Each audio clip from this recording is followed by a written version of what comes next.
morning, everybody. Today we are just going to discuss a very important topic that is very important from your exam point of view for HRM paper semester 2, which is training and development. It comes in unit 6 of your particular syllabus. If you just go through your syllabus, it's in unit 6.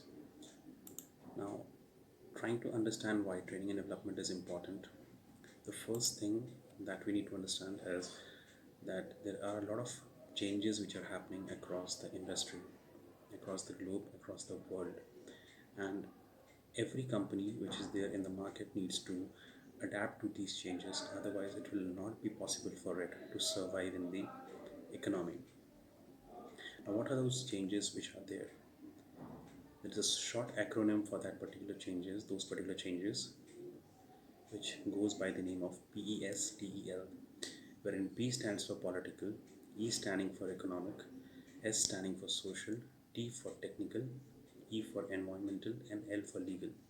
Now, all these changes make it mandatory for the organizations to modify their strategy, to adapt to their strategy, to devise strategies which can deal with these changes.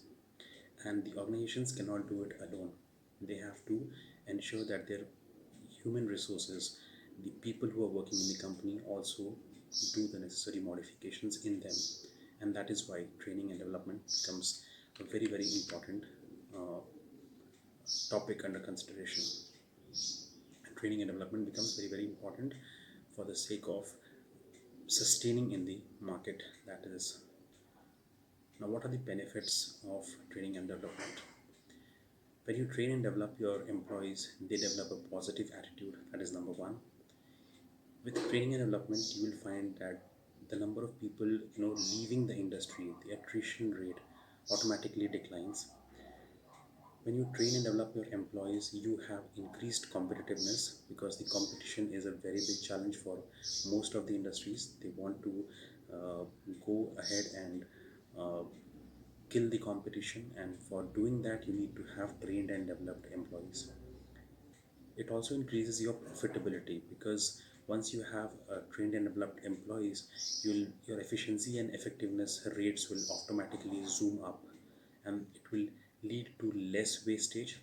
It will lead to less amount of reduced wastage. It will also ensure that you have better utilization of resources, because the managers will now, after the training and development happens, they will become more efficient in their operations, more efficient in their overall conduct. So you'll have better utilization of the resources that is available for the company.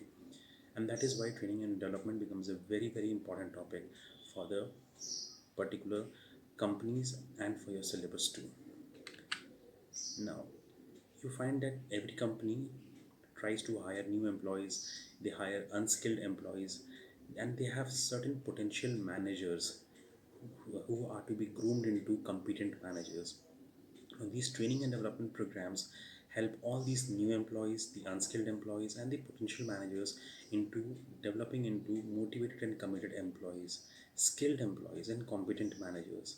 So you can understand that there is an input which is in terms of the potential managers, the unskilled employees, and new employees, and there is a process. The process here being training and development programs, and the output is competent, skilled, and motivated and committed employees.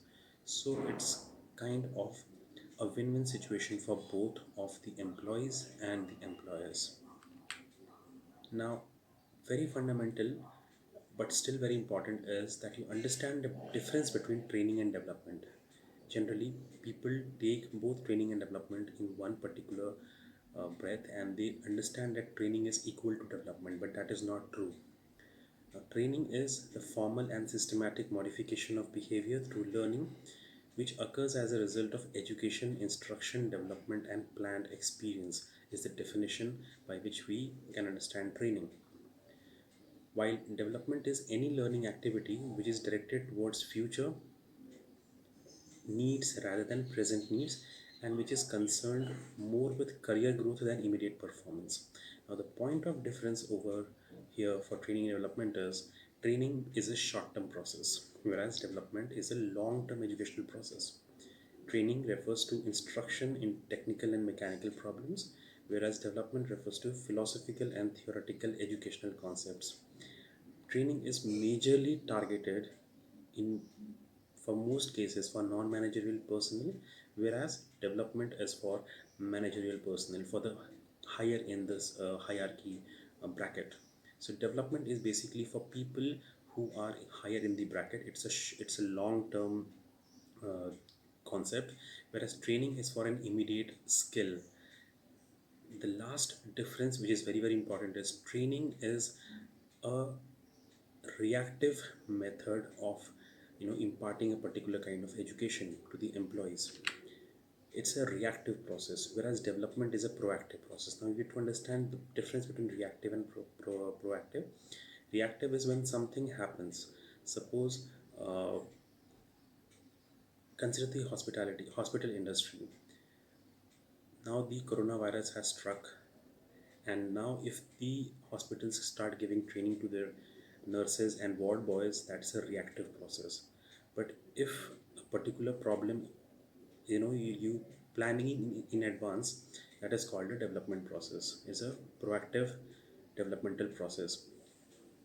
Now, if suppose, for example, you know that next year again Corona will be coming in the month of March, so you devise a particular training program. You educate all your employees, you educate all your staff according to the particular schedule of that particular um, ed, virus that is coming, and then you develop a strategy for that, and then you execute it. That's a proactive process.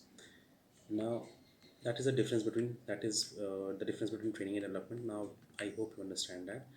Now, there is a process for going for training and development. The first one is identifying the performance opportunity or the problem. The first one is identifying the opportunity. The first step in the entire process is to identify whether you require a training or not.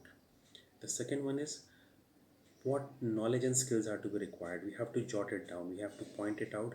What are the skills that the employees, trained employees, are going to get after they get trained in this particular uh, course or development program. Now you have to find out what are the training resources. How are you going to administer the lecture? How are you going to administer the content to the trainees? Then you have to assemble all these training materials at a particular place. You have to call the people who will be conducting the particular program, conducting the particular training. And after the training is done, you have to review and get the feedback from the trainees of how the program went about. Now, there are majorly two methods of training. The first one is on the job training, and the other one is off the job training. The on the job training is a formal training wherein you stay inside the company and you get trained from the various company resources and the other employees which are already working in the company. Whereas in the case of off the job training, it is learning takes place only when the practices have to be studied. You're studying. It's kind of uh, uh, the difference between practical training and the bookish knowledge. So off the job is basically when you're not on the job, not going to the job, you're not on the particular company premises, and you're being trained through books and other training resources. Now we'll go to